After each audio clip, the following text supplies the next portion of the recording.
ഇസ്രായേലും ഫലസ്തീനും തമ്മിലുള്ള സംഘർഷങ്ങൾക്ക് അയവ് വരുത്തിക്കൊണ്ട് സമാധാന കരാർ ഇസ്രായേലിന്റെ ക്യാബിനറ്റിൽ ഇന്ന് ചർച്ചയ്ക്ക് വന്നിരിക്കുകയാണ്.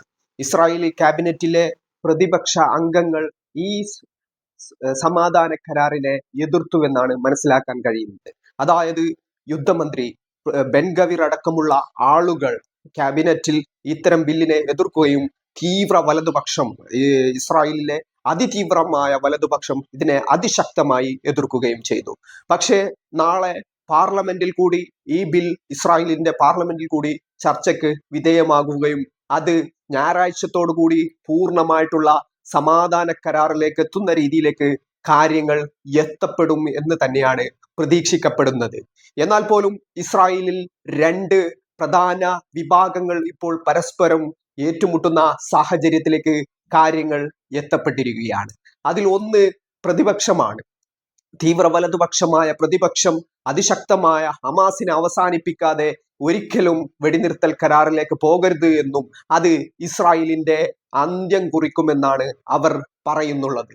പക്ഷേ മറ്റൊരു കാര്യം, ശ്രദ്ധിക്കേണ്ട പ്രധാനപ്പെട്ട കാര്യം എന്നുള്ളത്, അത് ഈ അവിടെ തടവിലാക്കപ്പെട്ട ബന്ദികളുടെ കുടുംബാംഗങ്ങൾ നടത്തുന്ന വലിയ രീതിയിലുള്ള പ്രതിഷേധങ്ങളാണ്, പ്രൊട്ടസ്റ്റുകളാണ്.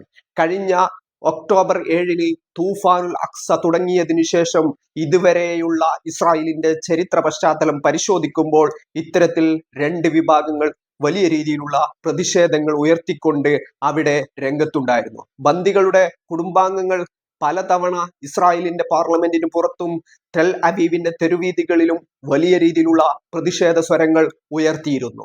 ഇത്തരം ഒരു വലിയ രീതിയിലുള്ള പ്രശ്നങ്ങളെ ഇസ്രായേൽ എന്നുള്ള രാജ്യം അഭിമുഖീകരിക്കുന്നുണ്ട്. എന്നാൽ പോലും നമ്മൾ മനസ്സിലാക്കേണ്ട പ്രധാനപ്പെട്ട വസ്തുത എന്നുള്ളത്, ഈ ഒരു കരാർ നേടിയെടുക്കാൻ ഫലസ്തീനികൾക്കും ഹമാസിനും കഴിഞ്ഞത് എന്തുകൊണ്ടാണ് എന്നുള്ള ചോദ്യങ്ങൾക്ക് കൂടി ഉത്തരങ്ങൾ തേടേണ്ടതുണ്ട്. അത്തരം കാര്യങ്ങൾ പരിശോധിക്കപ്പെടുമ്പോൾ വ്യത്യസ്തമായ കാര്യങ്ങൾ ഈ ഒരു വിഷയത്തെ ആസ്പദമാക്കി പറയേണ്ടതായിട്ട് വരും. അതിൽ ഒന്ന് പ്രധാനപ്പെട്ട കാര്യം എന്നുള്ളത്, കഴിഞ്ഞ 2023 ഒക്ടോബർ 7 ഹമാസ് തുടങ്ങി വെച്ച തൂഫാനുൽ അക്സ ഇസ്രായേലിന്റെ എല്ലാ പ്രതിരോധ സംവിധാനങ്ങളെയും എല്ലാ ഇന്റലിജൻസ് സംവിധാനങ്ങളെയും പരാജയപ്പെടുത്തിക്കൊണ്ട് അവരുടെ ഏറ്റവും അത്യാധുനിക ടെക്നോളജികളെയൊക്കെ മറികടന്നുകൊണ്ട് ഹമാസ് ഇസ്രായേലിലേക്ക് നടത്തിയ ഈ തൂഫാനുൽ അക്സയും അതിനെ തുടർന്ന് പിന്നീടുണ്ടായ സംഭവ വികാസങ്ങളുമാണ്. ഏകദേശം 200-ന് മുകളിൽ ബന്ദികളെ അന്ന് പിടിച്ചു കൊണ്ടുപോകാൻ ഹമാസിന് സാധിച്ചിട്ടുണ്ട്. ഈ ബന്ദികളെ ഉപയോഗിച്ചുകൊണ്ടുള്ള ഒരു വിലപേശൽ തന്ത്രമാണ് ഹമാസ് പിന്നീട് സ്വീകരിച്ചിട്ടുള്ളത്. ഹമാസ് ആദ്യ ദിനത്തിൽ തന്നെ അവരുടെ നിലപാടുകൾ വ്യക്തമാക്കി കഴിഞ്ഞു. ഈ ഒരു തൂഫാനുൽ അക്സ ഉണ്ടായതിനു ശേഷം ഇസ്രായേൽ ആദ്യം ഒന്ന് നെട്ടിയതിനു ശേഷം അവർ വലിയ രീതിയിലുള്ള ആക്രമണങ്ങൾ ഫലസ്തീനിലേക്കും ഗസയിലേക്കും അഴിച്ചുവിട്ടു. ഫലസ്തീനിന്റെ പാർപ്പിട സമുച്ചയങ്ങൾ, ഗസയിലെ 80% പാർപ്പിട സമുച്ചയങ്ങളും ഇപ്പോൾ നശിപ്പിച്ചിരിക്കുകയാണ്. അവിടുത്തെ സ്ത്രീകളെയും കുട്ടികളെയും അടക്കം 45,000-ൽ പരം ഫലസ്തീനികളെ കൊന്നുകളഞ്ഞുവെന്നാണ് ഔദ്യോഗിക കണക്കുള്ളത്. യഥാർത്ഥ സംഖ്യ അതിനേക്കാൾ കൂടുതലായിരിക്കാം. 200-ഓളം UN ഏജൻസി അംഗങ്ങളെ, UN വേണ്ടി അവിടെ സന്നദ്ധ സേവനം നടത്തുന്ന ആളുകളെ ഇസ്രായേലി സേന കൊന്നുകളഞ്ഞിട്ടുണ്ട്. 100-ന് മുകളിൽ ജേർണലിസ്റ്റുകളെ, ദൃശ്യ മാധ്യമങ്ങളെ കൈകാര്യം ചെയ്യുന്ന പത്രപ്രവർത്തകരെ, മാധ്യമ പ്രവർത്തകരെയും ഇസ്രായേൽ കൊന്നുകളഞ്ഞിട്ടുണ്ട്. ഇത്തരത്തിൽ വലിയ രീതിയിലുള്ള യുദ്ധക്കുറ്റം തന്നെയാണ് ഇസ്രായേൽ ഗസയിൽ നടത്തിയിരിക്കുന്നത്. വലിയ രീതിയിലുള്ള യുദ്ധക്കുറ്റം എന്നതിന്റെ പേരിൽ വിചാരണ അടക്കമുള്ള കാര്യങ്ങളിലേക്ക് അത് എത്തപ്പെടുമെന്നാണ് പ്രതീക്ഷിക്കപ്പെടുന്നത്. ഇത്തരത്തിൽ ലോക കോടതിയിലേക്ക് പോലും ഈ ഒരു ജനസൈഡിന്റെ പേരിൽ, ഇത്തരം വംശഹത്യയുടെ പേരിൽ ഇസ്രായേൽ വിമർശനങ്ങൾ നേരിടുകയും നിയമ നടപടികൾ പല രാജ്യങ്ങൾ സ്വീകരിക്കുകയും ചെയ്യുന്ന സാഹചര്യമുണ്ടായി. എന്നാൽ ഇവിടെ മനസ്സിലാക്കേണ്ട പ്രധാനപ്പെട്ട കാര്യം എന്നുള്ളത്, ഹമാസ് തുടങ്ങി വെച്ച തൂഫാനുൽ അക്സയുടെ ആത്യന്തികമായ റിസൾട്ട് എന്താണ് എന്ന് പരിശോധിക്കേണ്ട സാഹചര്യമാണ് ഇപ്പോൾ ഉള്ളത്. ഹമാസ് അവരുടെ ഈ ഒരു ഒക്ടോബർ 7 തുടങ്ങി വെച്ച ഈ ഒരു വലിയ യുദ്ധമുഖത്തിന് ശേഷം, വലിയൊരു പോരാട്ടത്തിന്റെ തുടക്കത്തിന് ശേഷം അവർ പറഞ്ഞിട്ടുള്ള, ഇസ്രായേലിന്റെ ആക്രമണങ്ങൾ രൂക്ഷമായപ്പോൾ അവർ പറഞ്ഞിട്ടുള്ള കാര്യം, വെടിനിർത്തൽ, സമ്പൂർണമായ വെടിനിർത്തൽ കരാറിലൂടെ മാത്രമേ ബന്ദിമോചനം സാധ്യമാകൂ എന്നാണ്. അത്തരത്തിൽ ഇസ്രായേൽ അത്തരം സമാധാന ശ്രമങ്ങൾ നടത്തുന്നില്ല എങ്കിൽ തങ്ങളുടെ അവസാന പോരാളികൾ ഈ മാർഗത്തിൽ രക്തസാക്ഷിത്വം വരിക്കും വരെ തങ്ങൾ ഈ ഒരു പോരാട്ടമുഖത്ത് ഉറച്ചു നിൽക്കുമെന്നുള്ള സന്ദേശമാണ് ഹമാസ് നൽകിയിട്ടുള്ളത്. അങ്ങനെ ഹമാസും ഫലസ്തീനിലെ മറ്റു സ്വതന്ത്ര പോരാട്ട പ്രസ്ഥാനങ്ങളും ഈ ഒരു പോരാട്ടമുഖത്ത് ഇസ്രായേലിനെതിരെ ചെറുത്തു നിന്നു എന്നുള്ളതാണ് ഒരു യാഥാർത്ഥ്യം. എന്നാൽ പോലും അവരുടെ ഏറ്റവും വലിയ തലവനായിരുന്ന ഈ ഹമാസിന്റെ തലവനായിരുന്ന ഇസ്മായിൽ ഹനിയെയും യഹിയ സിൻവറിനെയും പോലെയുള്ള അവരുടെ പ്രധാനപ്പെട്ട നേതാക്കളെയൊക്കെ ഇസ്രായേൽ കൊന്നുകളഞ്ഞിരിക്കുകയാണ്. ഇസ്മായിൽ ഹനിയയെ ടെഹ്റാനിൽ വെച്ച് ഇറാന്റെ അതിർത്തിയും മറികടന്നുകൊണ്ടാണ് കൊലപ്പെടുത്തിയത്. ഇങ്ങനെ വലിയ രീതിയിലുള്ള നേട്ടങ്ങൾ തങ്ങൾക്കുണ്ട് എന്ന് ഇസ്രായേൽ അവകാശപ്പെടുമ്പോഴും ഇതിന്റെ യാഥാർത്ഥ്യം പരിശോധിക്കുമ്പോൾ നമ്മൾക്ക് മനസ്സിലാവുന്ന കാര്യങ്ങൾ മറ്റു ചിലതാണ്. ഹമാസ് മുന്നോട്ട് വെച്ച ബന്ദി കൈമാറ്റ ഉടമ്പടിയിൽ പറഞ്ഞിട്ടുള്ള പ്രധാനപ്പെട്ട കാര്യം എന്നുള്ളത് ഒരു ഇസ്രായേലി തടവുകാരനെ ഇത്രയോളം ഫലസ്തീനി തടവുകാരെ, ഇസ്രായേലിന്റെ ജയിലുകളിൽ പാർപ്പിച്ചിരിക്കുന്ന ഫലസ്തീനി തടവുകാരെ വിട്ടയക്കണമെന്നുള്ള ആവശ്യമാണ്. അത്തരത്തിലുള്ള ഒരു കരാറിലേക്ക് തന്നെയാണ് അവസാനമായിട്ട് ഇത് ചെന്നെത്തുന്നുള്ളത്. ആദ്യഘട്ടത്തിൽ ഇപ്പോൾ സമാധാന കരാർ ഉണ്ടാക്കിയതിനു ശേഷം മോചിപ്പിക്കപ്പെടുന്ന 33 ഇസ്രായേലി ബന്ദികൾക്ക് പകരം 2000-ഓളം ഫലസ്തീനി തടവുകാർക്കാണ് ഇസ്രായേലി ജയിലിൽ നിന്നും മോചനം സാധ്യമാകുന്നുള്ളത്. അഥവാ ജീവപര്യന്തമടക്കമുള്ള ശിക്ഷകൾക്ക് വിധേയമായി ഇസ്രായേലി തടവറയിൽ ഒരിക്കലും മോചിപ്പിക്കപ്പെടില്ല എന്നുള്ള സാഹചര്യം നിലവിലുള്ള തടവുകാരടക്കം ഇപ്പോൾ മോചിപ്പിക്കപ്പെടുന്നുണ്ട് എന്നുള്ളതാണ് ഒരു യാഥാർത്ഥ്യം. ഹമാസിന്റെ കയ്യിൽ ഇപ്പോഴും ഇസ്രായേലിന് 100-നടുത്തുള്ള ബന്ദികൾ ഉണ്ടെന്നാണ് കണക്ക്.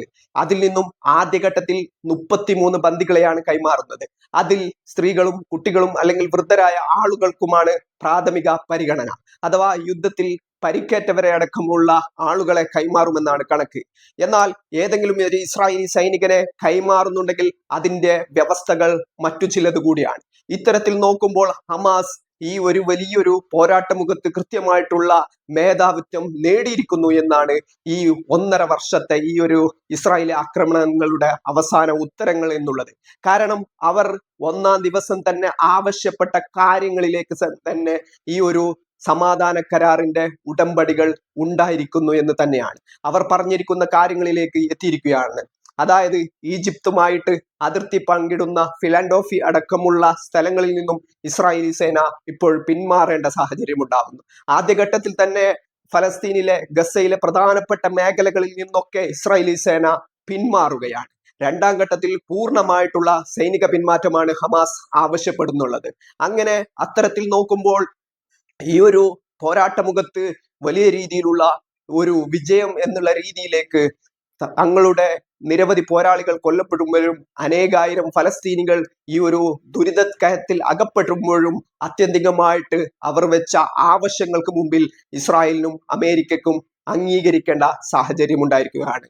അഥവാ ഹമാസിനെ തീർത്ത് കളയാൻ കഴിയുമെന്നുള്ള പ്രതീക്ഷയിൽ ഇസ്രായേൽ സേനയും അതോടൊപ്പം തന്നെ അവർക്ക് പിന്തുണ നൽകുന്ന ലോകത്തിലെ പ്രധാനപ്പെട്ട ശക്തികളായ അമേരിക്കയും ബ്രിട്ടനും ജർമ്മനിയും അടങ്ങുന്ന ലോകത്തിലെ വൻ ശക്തികൾ സമ്പൂർണ്ണ പിന്തുണയാണ് ഇസ്രായേലിന് യുദ്ധത്തിൽ വാഗ്ദാനം ചെയ്യുകയും അത്തരത്തിലുള്ള പിന്തുണ നൽകുകയും ചെയ്യുന്ന സാഹചര്യം ഉണ്ടായത്. അവർക്ക് വേണ്ട എല്ലാ ഇൻഫ്രാസ്ട്രക്ചറും എല്ലാ ടെക്നോളജികളും അവർക്ക് വേണ്ട അത്യാധുനിക ആയുധങ്ങളും എല്ലാവിധ സംവിധാനങ്ങളും അവർ ഇസ്രായേലിന് വേണ്ടി കൈമാറി. ആയുധങ്ങളുടെ കൂമ്പാരങ്ങൾ കൊണ്ട് ഇസ്രായേലിന്റെ യുദ്ധവിമാനങ്ങൾ ഫലസ്തീനിലെ ഗസയിൽ തീമഴ ചൊരിഞ്ഞുകൊണ്ടേയിരിക്കുകയായിരുന്നു. ഇത്തരത്തിൽ ഫലസ്തീനികളിലേക്ക് തങ്ങളുടെ എല്ലാവിധ ആക്രമണത്തിന്റെ രൗദ്രഭാവവും പ്രകടിപ്പിച്ചുകൊണ്ടുള്ള ആക്രമണ ശൈലി ഇസ്രായേൽ തുടർന്നുകൊണ്ടേയിരുന്നു. പക്ഷേ ലോകത്തിലെ ഇന്ന് ഏതൊരു ജനതയെ എടുത്തു പരിശോധിച്ചാലും അവരുടെ ആത്മവിശ്വാസത്തിന്റെ അല്ലെങ്കിൽ ചെറുത്തുനിൽപ്പിന്റെ അളവുകോൽ പരിശോധിക്കുമ്പോൾ ഏറ്റവും മികച്ച രീതിയിൽ ചെറുത്തുനിൽപ്പുകൾ നടത്തി എന്നതിന്റെ പേരിൽ നാളെയുടെ ചരിത്രത്തിൽ രേഖപ്പെടുത്തേണ്ട ഒരു ചരിത്രമാണ് ഇപ്പോൾ ഫലസ്തീനികളെ സംബന്ധിച്ചിടത്തോളം ഉണ്ടായിരിക്കുന്നത്. ഇത്തരത്തിലുള്ള വലിയ ആക്രമണങ്ങൾ ഇസ്രായേലി സേന നടത്തിയപ്പോൾ ഒരിക്കൽ പോലും അവർക്ക് അവരുടെ ചെറുത്തുനിൽപ്പിന്റെ അല്ലെങ്കിൽ പോരാട്ട വീര്യത്തിൽ നിന്നും ഒരിക്കലും പിന്മാറേണ്ടി വന്നിട്ടില്ല. ഒരുപാട് കുടുംബങ്ങളുടെ ഒരുപാട് ആളുകൾ ഈ ഒരു ഫലസ്തീൻ സ്വാതന്ത്ര്യ പോരാട്ടത്തിന് വേണ്ടി രക്തസാക്ഷിത്വം വരിച്ചപ്പോഴും അവർ ഒട്ടും കുലുങ്ങിയിട്ടില്ല. അവരുടെ ആവശ്യങ്ങൾ എന്നുള്ളത് കൃത്യമായിരുന്നു. അത് ഫലസ്തീന്റെ സമ്പൂർണമായ വിമോചനമായിരുന്നു അവരുടെ ആവശ്യങ്ങൾ എന്നുള്ളത്. അങ്ങനെ ഇത്തരത്തിലുള്ള ഒരു 1.5 വർഷത്തെ അവരുടെ ഇത്തരത്തിലുള്ള ചെറുത്തുനിൽപ്പുകളും അവരുടെ സഹനശക്തിയും കൊണ്ട് അവർ നേടിയെടുത്തതാണ് ഈ വെടിനിർത്തൽ കരാർ എന്നുള്ളത്. അത്തരത്തിൽ ഇപ്പോൾ ഹമാസ് അവസാനമായിട്ട് പറഞ്ഞിരിക്കുന്ന കാര്യങ്ങൾ, വെടിനിർത്തൽ കരാർ നീട്ടിക്കൊണ്ടുപോയാൽ അത് ഇസ്രായേലിന് വീണ്ടും ബുദ്ധിമുട്ടാവുന്ന കാര്യങ്ങളിലേക്ക്, ബന്ദിമോചനമടക്കമുള്ള കാര്യങ്ങൾ അസാധ്യമാവുന്ന കാര്യങ്ങളിലേക്ക് എത്തുമെന്നാണ്. അതുകൊണ്ട് തന്നെ എത്രയും പെട്ടെന്ന് വെടിനിർത്തൽ കരാറിലെ കാര്യങ്ങളിലെ നടപ്പിലാക്കണമെന്നുള്ള ആവശ്യമാണ് മധ്യസ്ഥ രാജ്യമായ ഖത്തർ അടക്കമുള്ള രാജ്യങ്ങൾ ആവശ്യപ്പെട്ടുകൊണ്ടിരിക്കുന്നത്. അങ്ങനെ ഇത്തരത്തിൽ ഹമാസിന്റെ തലവൻ കൂടി കഴിഞ്ഞ ദിവസം പറഞ്ഞ പ്രധാനപ്പെട്ട കാര്യം എന്നുള്ളത്, ഈ ഒരു പോരാട്ടമുഖത്ത് കഴിഞ്ഞ 1.5 വർഷത്തിനിടയിൽ തങ്ങളെ പിന്തുണച്ച നിരവധി പേരെ പേരെടുത്തു പറഞ്ഞുകൊണ്ടാണ്, നിരവധി രാജ്യങ്ങളെ അവർ പേരെടുത്തു പറഞ്ഞുകൊണ്ടാണ് അവർക്ക് നന്ദി അറിയിച്ചിരിക്കുന്നത്. ആദ്യം മുതൽ തന്നെ ഫലസ്തീനിലെ തുഫാനുൽ അഖ്സ തുടങ്ങിയതിനു ശേഷം അവർക്ക് പിന്തുണയുമായി എത്തിയ ഹിസ്ബുള്ളയെയും ഹസൻ നസ്രുള്ളയെയും അവർ ഈ അവസരത്തിൽ ഓർമ്മിച്ചു. അതുപോലെ തന്നെ യമനിൽ നിന്നും കിലോമീറ്ററുകൾക്കപ്പുറം എല്ലാ രീതിയിലുള്ള പിന്തുണ നൽകിയ അൻസാറുള്ളയെയും ഹൂത്തികളെയും അവർ ഈ പിന്തുണക്ക് നന്ദി രേഖപ്പെടുത്തി. അതുപോലെ തന്നെ ഇറാൻ എന്നുള്ള രാജ്യത്തെയും അവർ ഇസ്രായേലിന് നേരെ ഈ സമയത്ത് നടത്തിയ ആക്രമണങ്ങളെയും അവർ നന്ദി രേഖപ്പെടുത്തി. അതുപോലെ തന്നെ ഇറാഖിൽ നിന്നുള്ള പോരാളി സംഘങ്ങൾക്കും ഇസ്രായേലിലേക്ക് നടത്തിയ ഈ ഹമാസിനെ പിന്തുണച്ചുകൊണ്ട്, ഫലസ്തീൻ പോരാട്ടത്തെ പിന്തുണച്ചു നടത്തിയ അത്തരം കാര്യങ്ങളെ അവർ അനുസ്മരിച്ചു. അങ്ങനെ വിവിധ തലത്തിൽ, വിവിധ ഇടങ്ങളിൽ, വിവിധ രാജ്യങ്ങളിൽ തങ്ങളെ പിന്തുണ നൽകിയ രാജ്യങ്ങളെ അടക്കം അവർ അതിന് നന്ദി രേഖപ്പെടുത്തിയ അവസരം കൂടി ആയിരുന്നു ഇത്. അത്തരത്തിൽ ഈ ഫലസ്തീൻ വിമോചന പോരാട്ടത്തിന് എല്ലാവിധ പിന്തുണയും നൽകിയ ലോകത്തിലെ വിവിധ രാജ്യങ്ങളെയും വിവിധ കക്ഷികളെയും അവർ ഈ അവസരത്തിൽ ഓർമ്മിച്ചു എന്നുള്ളതാണ് ഇതിന്റെ ഏറ്റവും പ്രാധാന്യമുള്ള കാര്യം എന്നുള്ളത്. നേരത്തെ തന്നെ അമേരിക്കൻ പ്രതിരോധ സെക്രട്ടറി അടക്കമുള്ള ആളുകൾ പറഞ്ഞിരിക്കുന്നത്, ഒരിക്കലും ഹമാസിന്റെ സൈനിക ശേഷിയെ സൈനികമായ നീക്കങ്ങൾ കൊണ്ട് ഇല്ലാതാക്കാൻ കഴിയില്ല എന്നുള്ളതാണ്. ഇത്തരം യുദ്ധങ്ങൾ കൊണ്ട് ഹമാസിനെ ഒരിക്കലും ഇല്ലാതാക്കാൻ കഴിയില്ല എന്നുള്ള കാര്യമാണ്. അത്തരത്തിലേക്കുള്ള കാര്യങ്ങളിലേക്കാണ് ഇപ്പോൾ എത്തപ്പെട്ടിരിക്കുന്നത്. ഈ 1.5 വർഷത്തെ ഗസയെ വരിഞ്ഞു മുറുക്കിയ, ഗസയെ പൂർണ്ണമായിട്ടും നിഷ്കാസനം ഇറങ്ങി തിരിച്ച യുദ്ധത്തിൽ ആത്യന്തികമായിട്ട് ഇസ്രായേലിന് ഇനിയും ഭീഷണി ഉയർത്തുന്ന രീതിയിൽ തന്നെ ഹമാസ് അവിടെ ബാക്കിയുണ്ടെന്നാണ് ഇപ്പോൾ വ്യക്തമാക്കുന്നത്. അതായത് ഇത്രയും വലിയ അത്യാധുനിക സംവിധാനങ്ങൾ ഉപയോഗിച്ചുകൊണ്ടുള്ള വലിയ ആക്രമണ ശൈലികൾക്ക് പോലും ഹമാസിനെ ഇല്ലാതാക്കാൻ കഴിഞ്ഞിട്ടില്ല എന്നുള്ളതാണ് വസ്തുത. അതുകൊണ്ട് തന്നെ ഇസ്രായേൽ എന്നുള്ള രാജ്യം ഇനിയും ഹമാസിന്റെ അടുക്കൽ നിന്നും ഭീഷണി നേരിടുന്നുണ്ടോ എന്ന് ചോദിച്ചാൽ തീർച്ചയായിട്ടും ഉണ്ട് എന്ന് പറയേണ്ടി വരും. എത്ര പോരാളികളാണോ ഹമാസിന് ഈ യുദ്ധത്തിൽ നഷ്ടപ്പെട്ടത്, അത്രയും ആളുകളെ തിരിച്ച് റിക്രൂട്ട് ചെയ്യാൻ അവർക്ക് സാധിച്ചിട്ടുണ്ടെന്നാണ് ഇസ്രായേലിന്റെ ഇന്റലിജൻസ് വിഭാഗം മനസ്സിലാക്കുന്നത്. അതുകൊണ്ട് തന്നെ ആദ്യഘട്ടത്തിൽ തുടങ്ങി വെച്ച അവിടെ തന്നെ ഹമാസ് ഇപ്പോഴും നിലയുറപ്പിച്ചിരിക്കുന്നു എന്നതാണ് ഇത് വ്യക്തമാക്കുന്നുള്ളത്.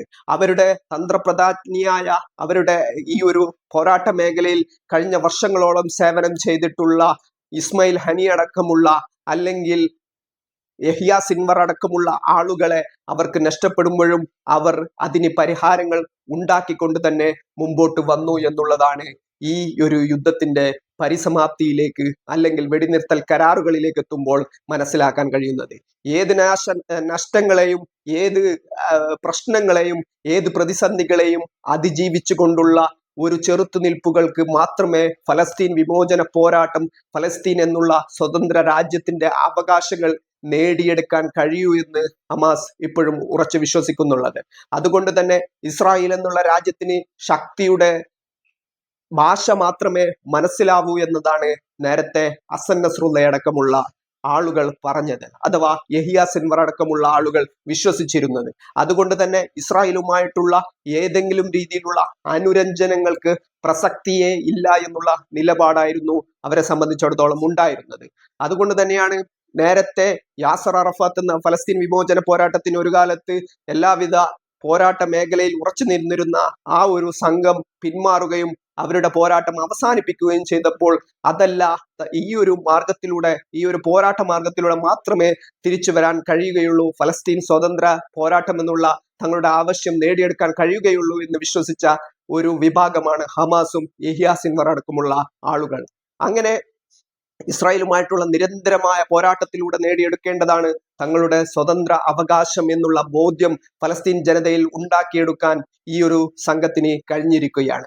അതിന്റെ കൂടി ഉത്തരങ്ങളാണ് ഇപ്പോൾ 2000-ഓളം ഫലസ്തീനികൾ ഇസ്രായേലി തടവറയിൽ നിന്നും മോചിപ്പിക്കപ്പെടുമ്പോൾ ഈ ഒരു പോരാട്ടമുഖത്ത് ഉറച്ചു നിന്ന ഹമാസ് എന്ന സംഘടനയെയോ അല്ലെങ്കിൽ ഫലസ്തീനിലെ പോരാട്ട പ്രസ്ഥാനങ്ങളെയോ ഫലസ്തീൻ ജനതയെയോ അവർ മറക്കാൻ സാധ്യതയില്ല. അതുകൊണ്ട് തന്നെ ഇത് വീണ്ടും അതിശക്തമായി ഈ ഒരു ഫലസ്തീൻ വിമോചന പോരാട്ടം തുടരാൻ തന്നെയാണ് സാധ്യത. എത്ര കാലം എടുക്കുമെന്നുള്ള ചോദ്യങ്ങൾക്ക് ഇപ്പോഴും ഉത്തരങ്ങൾ ലഭിക്കില്ലെങ്കിലും ആത്യന്തികമായിട്ട് ഫലസ്തീൻ എന്ന രാജ്യത്തിന്റെ സ്വാതന്ത്ര്യ അവകാശ പോരാട്ടത്തോട് ഒപ്പമാണ് ഇന്ന് ലോകമുള്ളത്. അങ്ങനെ നോക്കുമ്പോൾ ഇത്തരത്തിലുള്ള വലിയ രീതിയിലുള്ള പ്രതിസന്ധികളെയൊക്കെ മറികടന്നുകൊണ്ടുള്ള രക്തസാക്ഷിത്വം അല്ലെങ്കിൽ വലിയ രീതിയിലുള്ള കൂട്ടനശീകരണം നേരിട്ട് അനുഭവിച്ച് അത്തരം യാതനകളിലൂടെ കടന്നു വന്നിട്ടുള്ള ഒരു ജനസമൂഹം എന്നുള്ള നിലയ്ക്ക് ഗസയിലെയും ഫലസ്തീനിലെയും മുഴുവൻ ചെറുത്തുനിൽപ്പ് ആളുകളെയും ഈ ഒരു സ്വാതന്ത്ര്യ മാർഗത്തിൽ പോരാടിയ ആളുകളെയും ഒക്കെ ഈ ഒരു അവസരത്തിൽ നമ്മൾ ഓർക്കേണ്ട സാഹചര്യമാണ്. അവർ എന്ത് ശക്തി ഉപയോഗിച്ചാണ് ഇസ്രായേലിനെ നേരിട്ടത്? അത്യാധുനിക ആയുധങ്ങൾ, പടക്കപ്പലുകൾ അല്ലെങ്കിൽ ബോംബർ വിമാനങ്ങൾ അടക്കമുള്ള ലോകത്തിലെ അത്യാധുനിക ടാങ്കുകൾ അടക്കമുള്ള യുദ്ധ സാമഗ്രികളുമായിട്ട് തങ്ങളുടെ നേർക്ക് ഇരച്ചു കയറിയ ലോകത്തിലെ തന്നെ ഒരു ഏറ്റവും വലിയ ഒരു സൈനിക ശക്തിയെയാണ് അതിശക്തമായ പ്രതിരോധങ്ങൾ കൊണ്ട് കേവലം കല്ലടക്കമുള്ള ആയുധങ്ങൾ ഉപയോഗിച്ചു കൊണ്ടുള്ള ഒരു ജനതയുടെ ചെറുത്തുനിൽപ്പ്, അവരുടെ എല്ലാവിധ ആവശ്യങ്ങൾക്കും അവരുടെ അത്യാവശ്യ കാര്യങ്ങൾക്ക് പോലും കഴിയാത്ത രീതിയിൽ അവരെ അത്തരത്തിൽ ബുദ്ധിമുട്ടിലേക്ക് തള്ളിയിട്ടുകൊണ്ടുള്ള ഒരു ആക്രമണത്തിന്റെ രൗദ്ര ഭാവം ഇസ്രായേൽ പ്രകടിപ്പിച്ചപ്പോൾ പോലും ഒരിക്കൽ പോലും ഇത്തരത്തിലുള്ള കീഴടങ്ങലുകൾക്ക്, പിൻവാങ്ങലുകൾക്ക് തയ്യാറാവാതെ അതിനെ എതിർത്തുകൊണ്ട് നിലകൊണ്ട ഫലസ്തീൻ ജനതയുടെ വലിയൊരു പോരാട്ടത്തിന്റെ വിജയം കൂടിയാണ് ഈ ഒരു വെടിനിർത്തൽ കരാറിലൂടെ ഇപ്പോൾ ഉണ്ടായിരിക്കുന്നത് എന്ന് തന്നെയാണ് ഇത് വ്യക്തമാക്കപ്പെടുന്നത്.